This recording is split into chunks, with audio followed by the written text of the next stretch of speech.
παπα. Τέμιση που σου δίνω μπροστά στο συμβάν, τι ακριβώς έγινε να του καταγράψω. Τι να σου πω κύριε Όργανο, αυτός εδώ ο άνθρωπος έρχεται με το αμάξι του σαν το δαιμονισμένο, έτρεχε με 150 χιλιόμετρα, 160, 150 τουλάχιστον δηλαδή, αν το γράψει και αυτό. Εκεί από τη στροφή. Χτυπάει στο δέντρο, χάνει τον έλεγχο του αυτοκινήτου.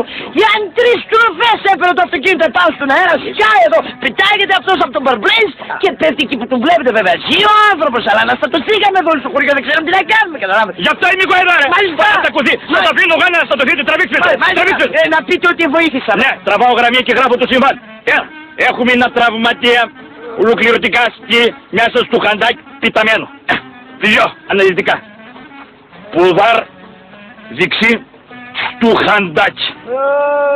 3. Πουδάρ αριστερό στο χαντάκι. Ωραία. 4.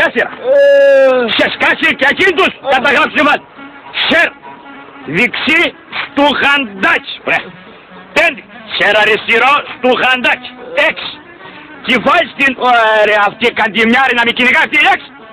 Κεφάλι στην άφσαλτρο... Στην αλφράστρο... Κεφάλι στην άφστρα... Κεφάλι στο χαντάκι. Αμάν!